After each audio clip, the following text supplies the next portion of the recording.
Going to the gym can be discouraging, especially if you're putting in the work but barely seeing changes. But with Tonal, you can actually see your progress with every workout. Tonal provides the convenience of a full gym and the expertise of a personal trainer anytime at home with one sleek system. Designed to reduce your mental load, Tonal is the ultimate strength training system, helping you focus less on workout planning and more on getting results. No more second-guessing your technique. Tonal gives you real-time coaching cues to dial in your form and help you lift safely and effectively. After a quick assessment, Tonal sets the optimal weight for every move and adjusts in 1-pound increments as you get stronger, so you're always challenged. Tonal lets you choose from a variety of expert-led workouts, from strength to aero hit to yoga and mobility, to keep you coming back for more. For a limited time, go to Tonal.com to get $500 off your Tonal purchase, plus a free 4-year warranty. That's Tonal.com for $500 off, plus a free 4-year warranty. Tonal.com.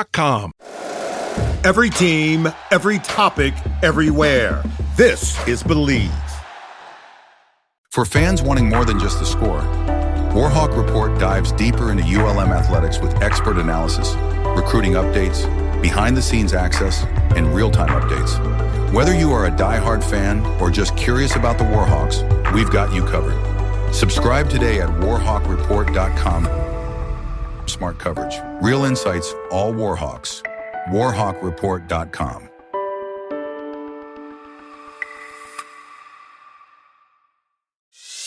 Doesn't matter if you're an Indian or if you're a Warhawk. The ULM mention is the greatest. You'd hope for the best as a ULM fan, but this is the Bleav in the Warhawks podcast with hosts Dusty Thibodeaux and Chase Regian. Chase, you always have such great insight. Tibbs is going to bleep it all. What are these guys always talking about? We talk a lot about food on this podcast, and I'm going to continue to do so. Really, really appreciative of the people and the community and the way that they've backed us up. Nailed the introduction, by the way. Awesome. Thanks, I love Fish. it. Chase, did you change your mind? Are you going to New Orleans? No, I'm still not spending a Monday night in a hotel room with you. No, I you got to stop asking me. You got to stop asking me to spend the night in the hotel with you. I'm not going to do it. What better place than New Orleans to do that, though, Chase? You know what? I agree with you there. Other than Vegas. I mean, Vegas would be great. Yeah, true. It's always great. I don't even remember. Oh, we talked about expectations last time. Yeah. And I feel like they're higher than ever this year. And we, of course, have the man, the myth, the legend, AD John Hartwell, joining us to tell us about these expectations this upcoming year. John, how's this summer been? Has there been any rumblings or grumblings going on the Bayou? No, just kind of bored and looking for some stuff to do, just like I have the last, several months. No, there's a lot going on, lot of good stuff. I can't say enough good things about Dr. Carrie Castile, and she's still in the the infancy of her tenure as president. But man, you talk about a bundle of energy, positivity. She's hit the ground running all over the place, and has brought an air of excitement to ULM and to Monroe and Northeast Louisiana, and certainly I've gotten to spend some time with her, and I don't think she had any idea all the nuances of athletics that a president has come across their desk or their phone or their social media in a variety of ways, but super excited to have her on board, and looking forward to, it's hard to believe here we are in the middle of July, and students will be on campus here in another month or so. We're, I guess, from this coming Thursday, 6 weeks from the kickoff of Warhawk football. And so a lot of excitement out there in the air, but obviously the presidential change, we've got conference realignment with Texas State's departure, and obviously Commissioner Keith Gill in our league looking at a potential replacement. Hopefully, I'll knock on wood right here. am out of the coaching search mode for a bit now. Dangerous to say. Really excited to get Coach Ford Pemberton on board. He's hired a couple of assistants now, and he's hit the ground running. So and oh, by the way, the B word, budget. We're in the midst of that too, and not a whole lot of downtime right now. I am hoping about 2 weeks from now to be able to recharge my engine for about 5 or 6 days in the salt air of the Florida Panhandle to really get re-energized and focused and ready to roll for the upcoming academic and athletic year. So you already mentioned we'll kick off there, I guess, in alphabetical order there of alignment or realignment. At what point did you kind of know that was going to happen, where at least the Texas State side of it and that domino was going to fall, that they were going to bolt for either the Mountain West or the Pac-12? Yeah, I mean, it's been out there for a while, and their president has been a little bit vocal about saying they wanted to see what else was out there, and obviously their geographical location. The number of students, the growth of that whole corridor there between Austin and San Antonio, and with San Marcos right there in the midst of it. And, when they turned down the Mountain West, that was not surprising, but I think they had their sights on the Pac-12 for a while. It will be interesting to see if that really is beneficial for them from a financial standpoint. Yes, the new Pac, I'll call it Pac 8.5, because you've got Gonzaga in there. I'll call it the Pac 8.5. But to see if the television package that they get, let's say it's $6 to $7 million a year. Well, they're going to gobble up a significant amount of that. Going to Pullman, Washington, and Corvallis, Oregon, and Logan, Utah, and places like that, because they're, that's some challenging travel, and they're places that in a lot of cases you're going to have to charter to minimize missed class. So, but we kind of saw that coming as a league, and they're here for one more year. I tell you, I do have the date this fall when we go to San Marcos, because that game 2 years ago may be in 2 seasons so far as a Warhawk, maybe the most frustrating loss that we had, and kind of how it all happened, and the bottle throwing, and the a campus police person escorting one of our players off it was just a weird day in San Marcos, and I'm looking forward to us hopefully avenging that one there. Well, you talk about, and this will lead, my first question is going to lead me into my second question, but you talk a lot about will it be advantageous for them. I think Texas State fans are excited. I think it was a regional opponent that I really looked forward to playing every year. But my first question is, we hear a lot nowadays, especially ULM fans, about the expense to travel. How expensive is it really for all of our, I know footballs, you're carrying 150 people with you, but in a general sense, how expensive is it for our teams to travel to somewhere, like Coastal this year, somewhere super far like Texas State will have to do in the Pac-12? Yeah, I mean, let's talk football, because that's the most expensive proposition, because, when you get beyond a 5 to 6 hour bus ride, you're really and over the course of a long year, and there are some factors in there. If you have an off week or a bye week following one of those trips that maybe 6 or a little bit longer, you could bust that. But when you go back to back to back places, it's a challenge. And so look at our schedule this year. We've got 4 charter flights this year. We go to UTEP, we've obviously St. Francis to open, then we go to Alabama. That's the bus trip, a bye week. And then we go to UTEP. So a pretty lengthy flight there. Then you come home to play Arkansas State. You talk about games we have circled. We really have that one circled. We got to get that monkey off of our back. And then had that circle for a decade, John. Yeah. And then back-to-back weeks, you go to Chicago or Evanston, Illinois to play Northwestern, and then you turn around and go to Coastal Carolina the next weekend. So just round figures. And then we have a later charter to Texas State. So each of those charters between $90,000 and $100,000 just for the charter.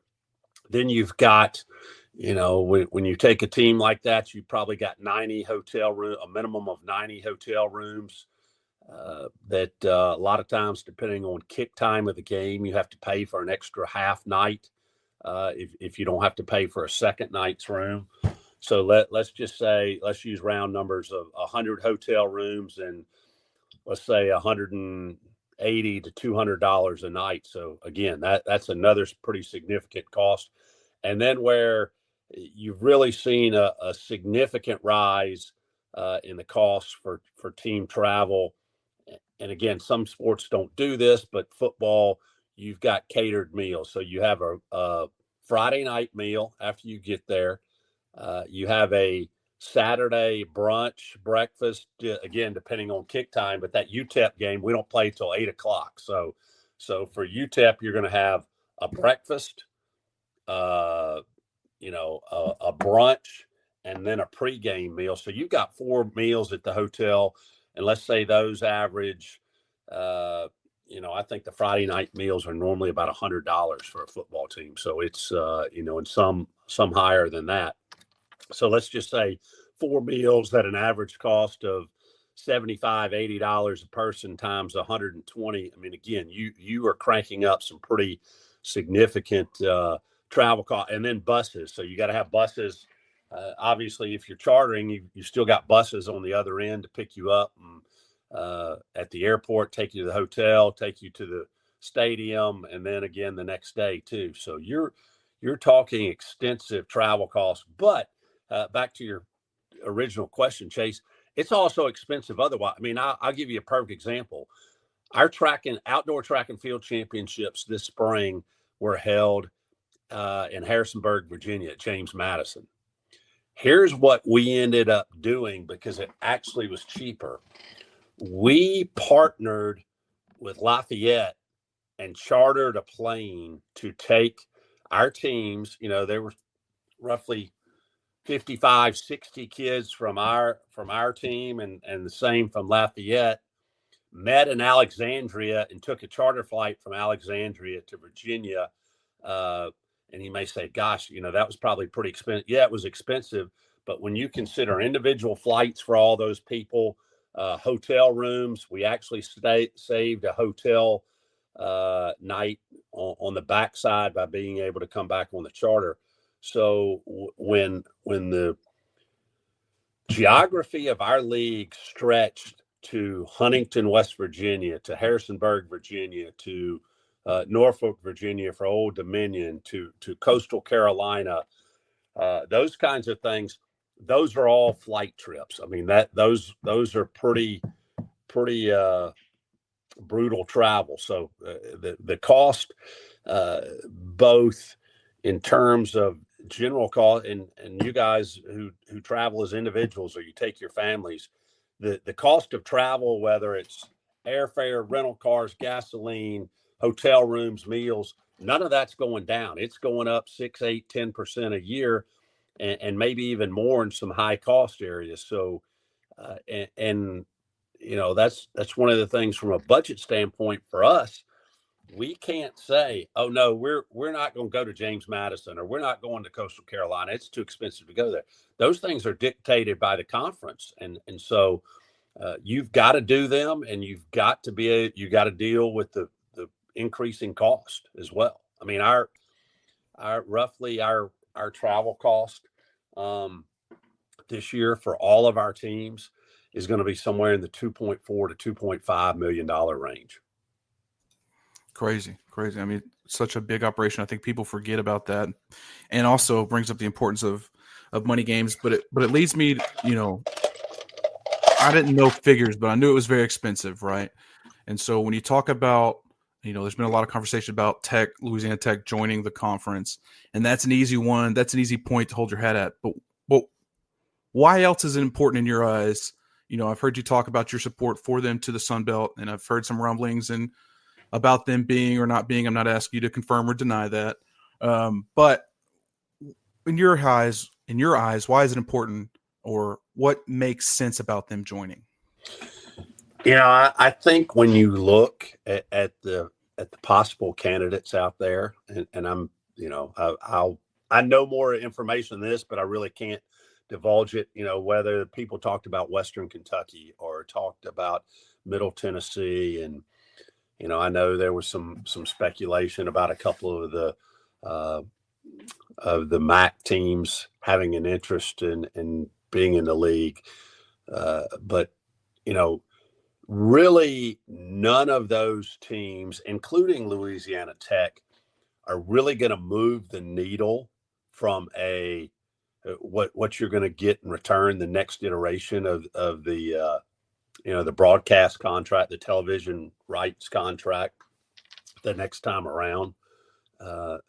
So you've got to look at some other factors there, because the revenue is not going to increase. Which teams align with the vast majority of the schools in our league in terms of, especially now on the backside of the house settlement and NIL and all of those things, which sports are you going to put focus in? Whether it's the diamond sports, and that being baseball and softball, football, men's and women's basketball. What sports are these potential schools going to put the emphasis in? Where have they been good recently? And so I think that's a factor in there. But you also have to look at the travel cost. I mean, everybody who's the 5 schools remaining in the West, if you will, us, Lafayette, Southern Miss, South Alabama, Troy, Arkansas State, all of those, and some of those, it was a flight trip to Texas State.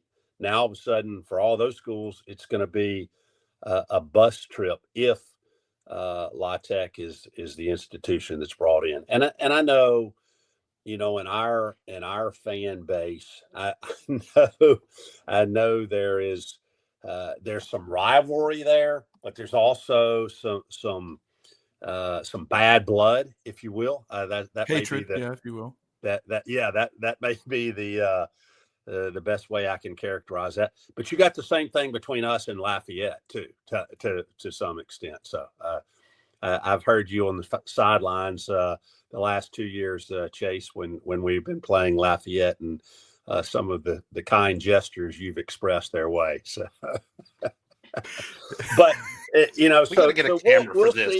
we'll see how it plays out. And then the other thing that people said, well, why do you have to do something now? Why not stay at 13? And 13 really, any odd number creates some challenges, and you look to football first, you really don't have the ability to have an East and West division and have, you'd have to lump everybody into one grouping, and then, have the top 2 teams playing your championship game.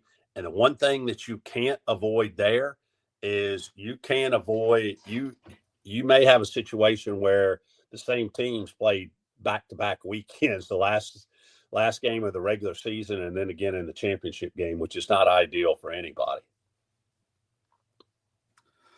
I still like the idea of staying at 13, just because, like you said, there's nobody that moves the needle for the media rights. There's really nobody that moves the needle that people are like, that's the team we got to get. And so I'm curious, though, if you can talk about, have you had kind of those calls with Commissioner Keith Gill to kind of get a feel for the pulse of what the league was thinking going into it? Or did y'all reach out to the league to kind of have those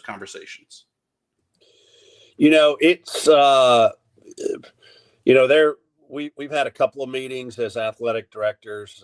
There's been, I think maybe one more than that from a CEO's perspective. But here's the other thing: we've in various iterations, whether formally or informally, gone through some of this exercise over the course of the last year. Again, this is not a freight train hitting us unexpected with Texas State's departure from our league. So some of these things, the iterations have been run previous now. I mean, obviously it ramps up when it actually happens.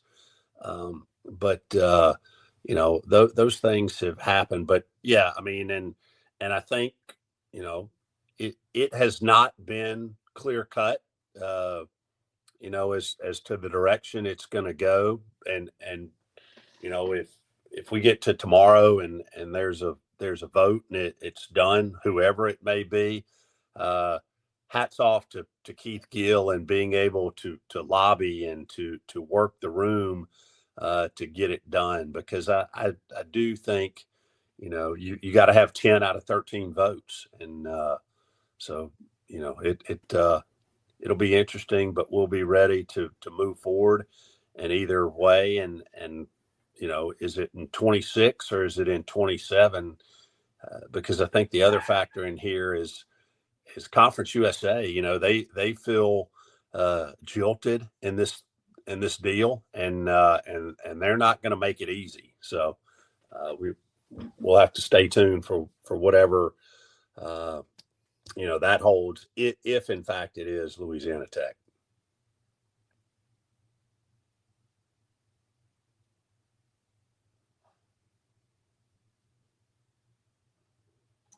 Sorry, John, this happens sometimes. Tibbs let it out. Man, well, Chase, I could see the wheels turning in your head. Well, I just figured out. I didn't know if I wanted to. I mean, you've been hammered about Tech, and I don't know if I want to keep hammering it. So, and then I know you get hammered about budget and stuff like that. But man, it's just like, I mean, there's. Let me ask this though, John. Everyone always talks about the CEO. Who is the CEO for ULM? Who's the one that actually is going into the booth and pulling the lever? I mean, that's a term for president. You could say presidents, but for instance, Jack Hawkins, Dr. Hawkins at Troy is a chancellor, so they say CEO. So that's basically chancellor or president. When you talked about voting, does that voting happen in the Sun Belt between ADs? Does that voting happen with presidents? That's the president. The presidents with the commissioner are involved in the vote. When it's something like that, it goes to president/CEO vote. Gotcha. So what he's saying there, Chase, John Hartwell doesn't get a say. He is the Puerto Rico of this thing. But one thing, John, there that you did get a vote for was a new baseball coach, Ford Pemberton.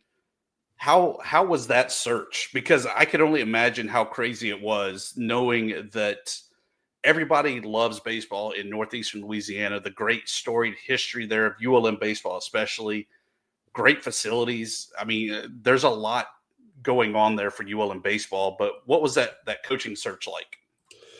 Yeah, and I've told some people this before. I think I even said it at Ford's introductory press conference. In 13 years as an athletic director, and gosh, I've lost count the total number of head coaching searches that I've done. But I can say unequivocally that the number of phone calls, not phone calls, text, emails, whatever, both in quantity of reach outs and the number of different people that did it in that one search exceeded the sum of all of them and every search I'd done across 3 institutions prior to that. I mean, it was wild. Like you said, it points to the passion and the interest of baseball in Northeast Louisiana and amongst the ULM family, which I embrace that. It's really good. It was a little bit of an interesting search because it started before we had a president. We had an interim president.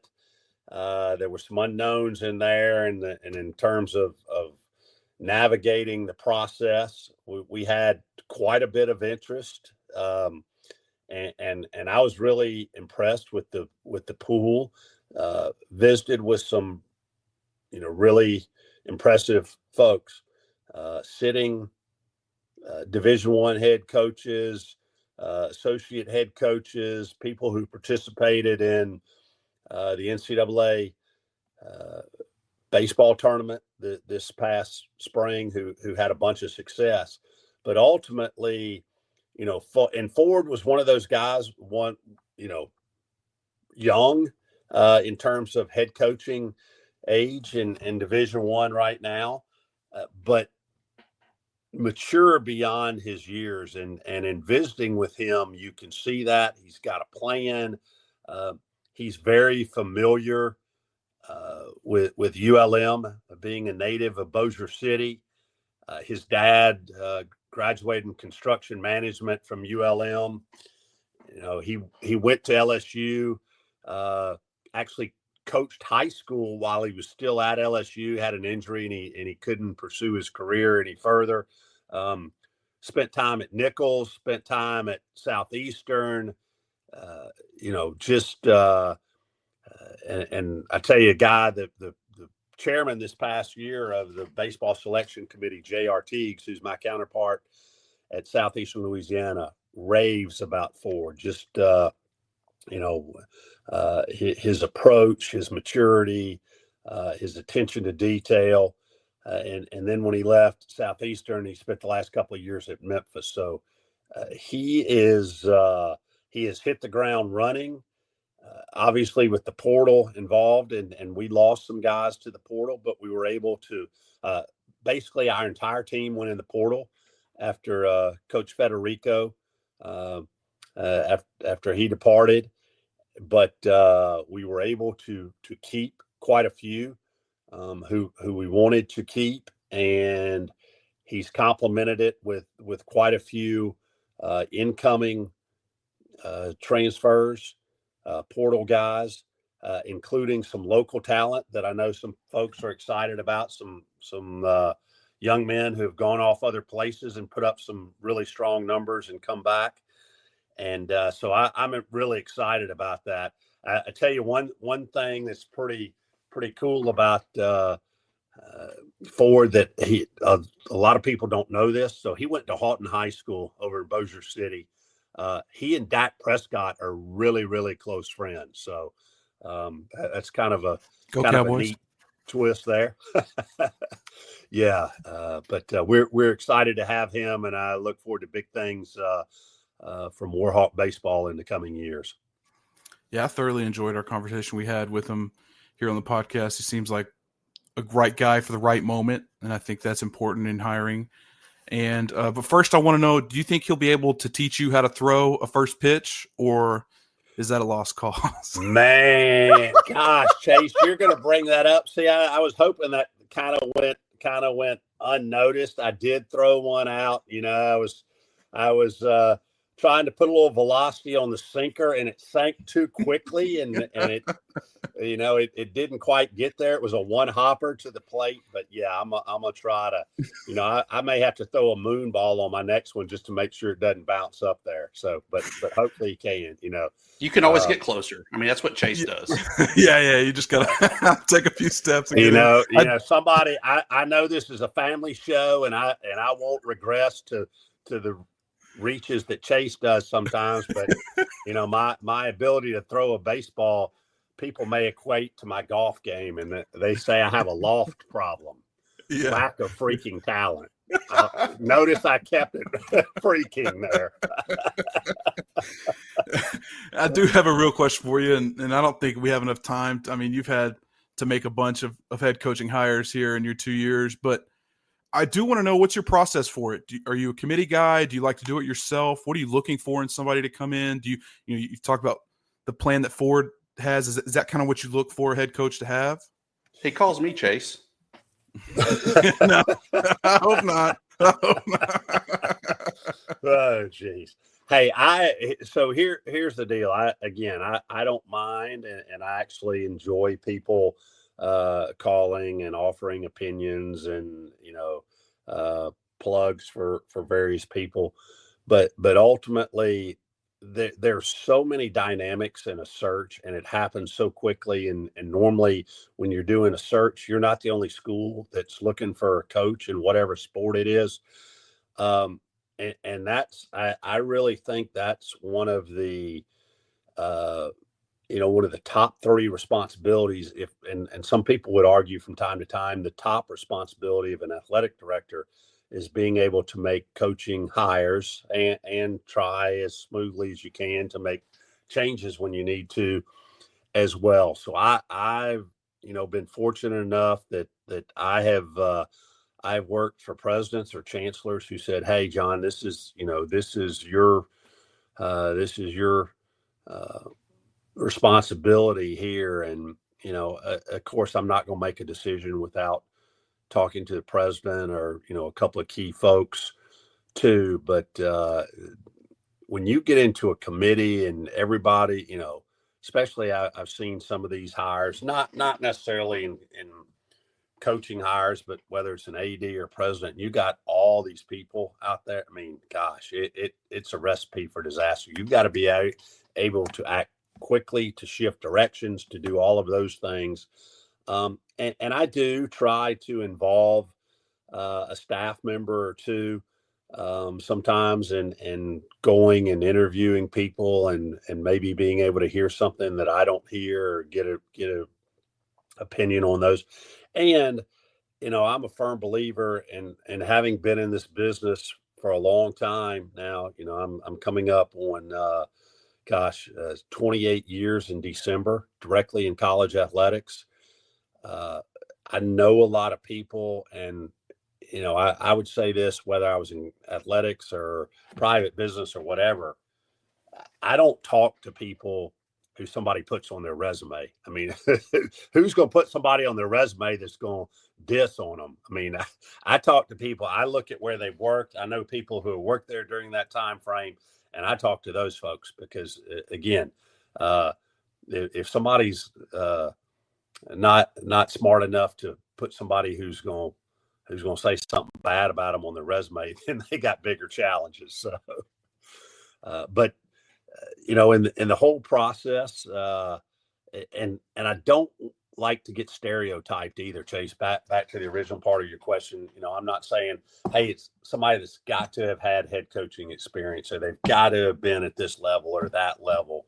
I want to stay open to that. Obviously, they've got to have experience, and I think recruiting experience is important. I think player development, although player development now with the portal, it may not be as important because you're not going to have 3 or 4 year projects, but fit. I mean, I've said that from day one, being here. You're not going to plug and play. Rick Pitino and his $10,000 suits and his slick back hair and his city style is probably not going to be a plug and play in Funroe, Louisiana. You got to have somebody who understands the community, the area, and that you think is going to be a good fit there. And I'm not going to say that trumps the other things in terms of X's and O's and recruiting and building team chemistry and all that, but it's pretty damn important at our place. But John, you talked about resume. In the nature of business, you're going to be put up and your name floated around for different jobs. We had that happen this summer as well for you, possibly going in the Sun Belt, as Jeremy says from Fun Belt Podcast, Sun Belt on Sun Belt crime, of going to his neck of the woods of Arkansas State. How did that kind of come about, and what was it that really kept you in Monroe? Yeah, they reached out to me, and I'll say this, that's not necessarily about John Hartwell. That's about some of the progress that we've made in the last 2+ years in Monroe, and I listened to one pretty lengthy conversation, but but talked to my wife and just thought about it and said, hey, we've got unfinished business here. We've got some things that I feel we're on the cusp of, and that I think we have every opportunity in the upcoming 2025-26 academic / athletic year to come to fruition. And I want to see those things through. But again, it's always good. And it's, again, not a reflection on John Hartwell. It's a reflection on our coaches and our staff and our student athletes with what they've done. And, so it really didn't go any further than that. It's crazy in today's social media world, how people pick up on things, and, that word gets out. In fact, I think somebody told me, I guess one of somebody at Arkansas State called one of our coaches who had been at Arkansas State before. And that's how, I'm like, no, I had a conversation, didn't feel that it was right. Felt like we have unfinished business, and we're committed to the Warhawks. So let's rock and roll. Speaking of the rocking and rolling, we had the conversation last week, and I kind of posed this question to you. 5-7 last year, obviously not where we wanted to end the season. But what does success look like this year? Is it that we have to get to 6 or 7 wins, or if we stay at 5, but it's a still competitive 5, is that acceptable? Yeah, and people ask me the same question about, hey, how do you judge coaches and is it all about numbers? Obviously us getting to 6 is going to be huge, not just for our football program, but our athletic department, our university, the whole region. And I feel really good about us being able to do that. But none of us have a crystal ball. None of us know about injuries or things that happen.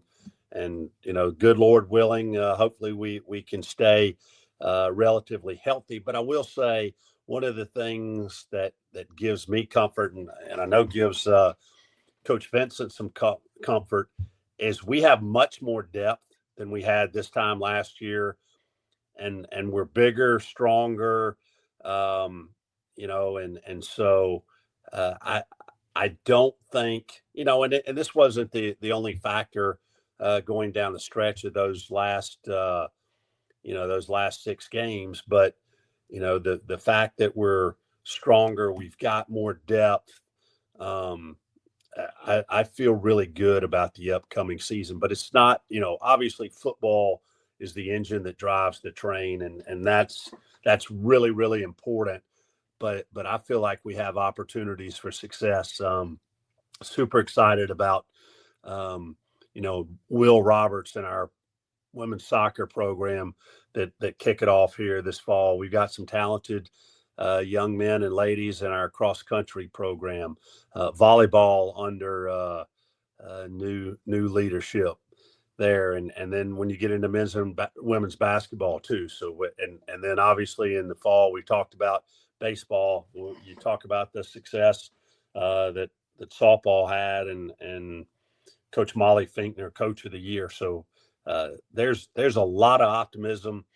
Right now is the best time of the year. I tell people that all the time because every team is undefeated and every student athlete has all A's. Let's just keep it that way as we go into the fall semester. John, I remember being at your introductory press conference in the library, and you got asked this question, and I'm going to pose it a little bit differently, but you got asked about facilities. And we know that Brian Vincent came in, and that's been a point of his. We have to improve facilities, and he's done some really cool things, including, inside of Malone there. But what's next for facilities? I mean, where do you go from there? You got a head coach willing to and actively fundraising and things like that. How do you help them in that world? How do you help them in, other head coaches improve their facilities, and what's the plan here moving forward? Yeah, great question, Chase. And we're trying to be creative with that. Obviously, we've got to make sure that the day-to-day things that our student athletes across all sports need to be successful, and our coaches need to be successful, that those things are taken care of. And I knew this when I took the job. I knew that those things were not all in place.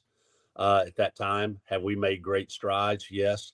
Have we done all those things that we need to do, from nutrition and strength and conditioning and mental health and all of those things? Again, we've made tremendous strides.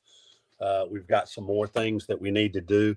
Oh, by the way, there's this thing NIL now too, that we've got some folks, and now the ability on the backside of the house settlement to be able for folks to write checks, directly to the foundation, and for that to be channeled to NIL. We're working on the final pieces of having all of that set up and ready to roll for folks. So facilities are still important. We've got to do some things facilities wise. We've got some new revenue sources coming in. To say that's going to equate to facilities here in 2 or 3 months, probably not. But hopefully, as we are able to plan those things and get them going, that over the course of the next 9 to 12 to 15 months, you'll see a complete plan rolled out from us of those facilities needs, and prioritizing those to have some exciting things coming for our fan base, and ultimately for day-to-day use for our student athletes and our coaches. At the end of the day, it all comes down to money. And you mentioned earlier about budget. One of the tough things, and I know it's never easy, women's tennis, no more on the Bayou. Take us through kind of that decision and kind of how that happened. Yeah. It was a tough process, but again, we've got to do things that help us continue to move towards financial stability in athletics and become closer to being self-sufficient from athletics. I mean, that's not, nobody in the group of five is generating enough revenue to equal or surpass their expenses. It's just not happening. There's too many variables, and costs are rising. And as we talked earlier about travel costs and things like that. But as it relates to tennis, as we've gone through a pretty painstaking process here the last 4 or 5 months, leaving no stone unturned, looking at both the revenue side, how to maximize revenue, how to streamline expenses.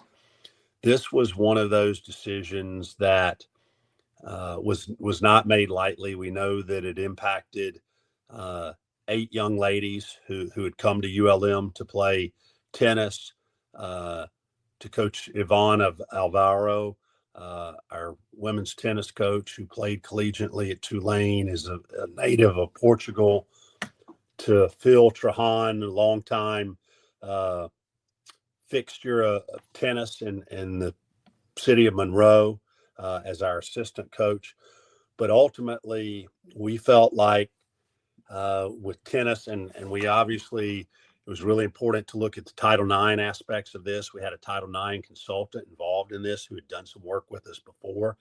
And ultimately, we made the decision, but did it knowing that, hey, we had to do everything we could to make this transition as smooth as possible for these young ladies. So what we did is to make sure that they all knew that if they chose to finish the pursuit of their undergraduate degree, that we would honor their scholarships here at ULM, even though they would not be playing tennis anymore.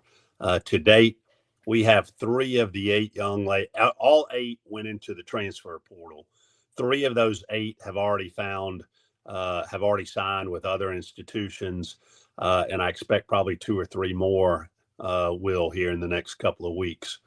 And so what happened, the other thing from a Title IX perspective is, as those scholarships free up, we are transitioning those scholarships to other women's sports, i.e. Softball is going to get the first 3 or 4 anyway of those scholarships. And that becomes huge because softball is going from 12. It has gone now from being able to have 12 scholarships to being able to have 35. So that is much appreciated on the softball side by Coach Molly Finkner. We, as we get up into numbers 6, 7, 8, we've got a couple other sports. Looks like women's soccer and volleyball will likely benefit from this as well too. So to maintain the same numbers of scholarship of women's scholarships, just not in tennis. So again, it was a tough decision having those conversations with the coaching staff and then with the student athletes, but making sure that, and as we did this last month, we were the 11th or 12th school since the end of March who had dropped sports, and many of those dropped multiple sports, and a couple more have dropped since then. So unfortunately, I think that's one of the side effects somewhat of the House settlement and the increased cost and what we're doing across all of college athletics. And something to keep in mind is that you are required by the NCAA to have 16 sports if you're playing at the FBS football level, and we had 17. We now have 16. And the other thing that's really important for folks to realize is this was not there's not a dime of the money that's being saved from dropping tennis that's going to revenue share for anybody, much less revenue share for men's sports. Because I know that's a narrative that some people try to portray that absolutely is not happening. I can't say what's happening at other schools, but that is absolutely not happening at ULM. Yeah, it was crazy when that news came out about ULM dropping women's tennis. I went and looked. Stanford, who has gobs and gobs of money and endowments, they dropped rowing. And I know people are like, rowing, what the, for an elitist school like that, that's a big deal that they dropped rowing as well as I believe women's tennis and one other women's sport as well. Yeah. And who was it? Sam Houston. I think Sam Houston dropped like 4 or 5 sports, or Stephen F. One of the two of those dropped 4 or 5 sports. Yeah, Stephen F. got rid of Here's the other interesting things, going back to the Title IX components, and as we again had multiple frank discussions, and that was something else that played a factor in there, because our tennis facility on campus, and you guys have seen it, it is not in really good condition at all. Needs about $750,000 worth of upgrades. The fences need replaced. The courts need resurfaced. There's some other things that need to be done there. And as we got into the Title IX conversation, the Title IX, because ultimately the bottom line question was, hey, if we do this and we reallocate those scholarships, what is our risk? And the consultant said, I think your risk is minimal, and continued to say, but I think your risk is higher if you were to continue women's tennis and not do significant upgrades to the facility that they are competing in. Wow. That's things that people don't want to hear. I mean, yeah. And I say that as it's a better narrative to be, woe is us, ULM's broke and they had to cut sports, than the actual truth and the thought process behind it. On that note, though, John, and I know you were asked, I believe, when Bowden was relieved of duties and during the coaching search leading up to Vincent, Southland Conference. I mean, it seems on the surface like it'll fix everything. We'll time warp back to the 80s and we'll be winning national championships again. But I think even on this very show, we've broken down the numbers and said they don't make sense. But has there really been a lot of pressure or even a minuscule thought of, maybe we should go back? I do think some people have asked questions, and I absolutely agree, because I've gone through some of the numbers. if you look at, I mean, and you can break down the categories, game guarantee revenue, because if, you know, this year playing Alabama, we're getting $1,925,000 from Alabama. We're getting $1,008,000 from Northwestern. If you drop down to the Southland Conference, right now you can only play one game because they have a week less in their schedule, so you can only play one guarantee game, and that's a $350,000. $350,000, maybe you can get $400,000. So you're going from $3.5 million to $400,000. That's a $3 million hit right there. Your corporate sponsorship package, a Van Wagner or Learfield, that drops about $500,000 because it's just not the eyes and the impressions that you have. Your sports sponsorship. So there are a lot of things. And here's the thing. Today's Southland Conference is not the Southland Conference that it was before. You're not going to get on a bus and go to Texas Rio Grande Valley. You're probably not going to get on a bus and go to Incarnate Word in San Antonio. I mean, those are things that are, so you're going to, from what you save, if you will, you go from 85 to 65 scholarships. Yeah, you save 20 scholarships.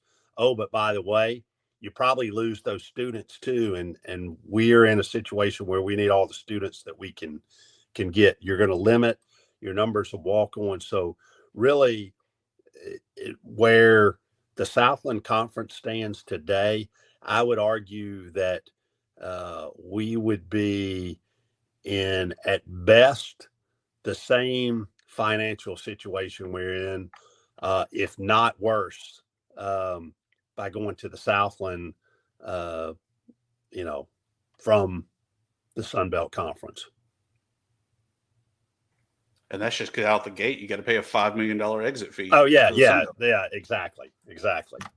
And that's if you give at least a year's notice. If you give more than 12 months notice, and even if you gave 24 months plus notice, the minimum you got to pay is $3.5 million.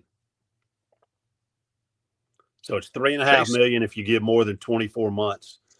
$5 million is the next step down, and then if you give less than 12 months notice, it's $10 million. Chase, you got that? Just write a check. Yeah, give me about 50 years and about one day, I'll hope. I'll pay for a new office line room. That's what I'll do. Not a Sunbelt exit. I completely agree. I don't think it obviously doesn't make financial sense. It doesn't make regional rivalry sense. There's nothing that maybe you could argue Northwestern or so, but it doesn't make it. Our option is not to go backwards. I don't think that when people point at tennis and they think that's going backwards. That's not going backwards. That's providing a useful future for the health of the athletic department in the Southland. I've been huge in saying this, and I've said it too many times different ways, but it's just not an option. John, I know your position is sometimes glorified, sometimes scrutinized. I know everybody, especially at ULM, talks to you about money here, the ins and outs of the budget and stuff like that.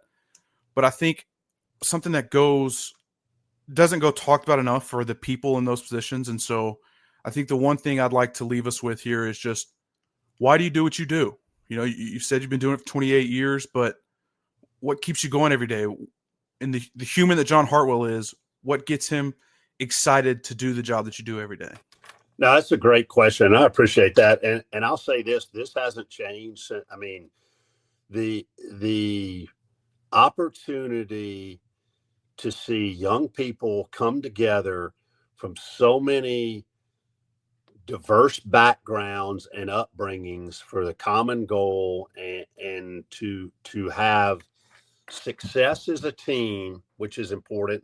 We obviously love to celebrate that, but parallel to that, have success and growth as individuals, and to see the power of what involvement in college athletics can do for them, to give them a springboard to the game of life, Yeah, we'd love for it to be for 20 guys here to be able to play in the NFL or somebody to play in the NBA or WNBA or Major League Baseball.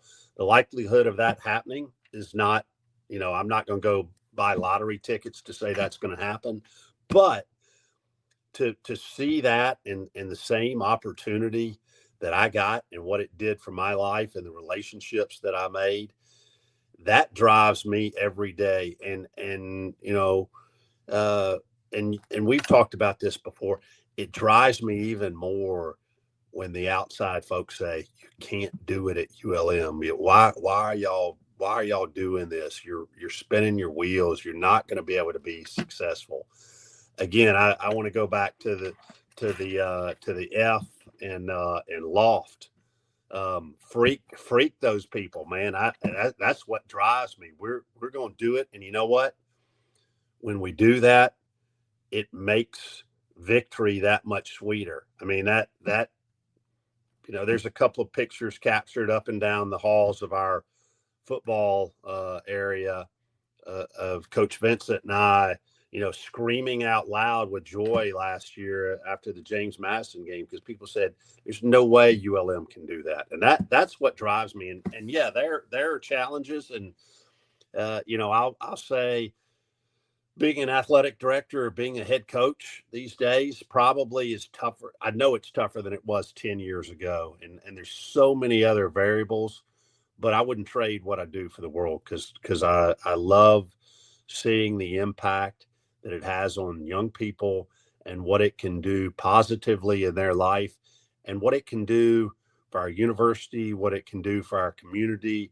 And, again, don't listen to the naysayers out there. We've got some good things happening, and we're going to have a hell of a year this year. And, we need people there in the stands supporting us, yelling for the Warhawks,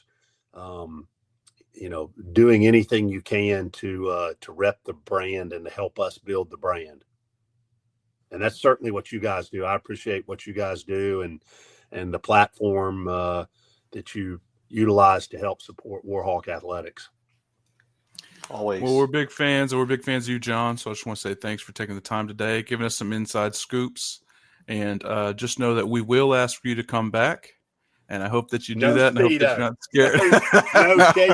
No, and I will not.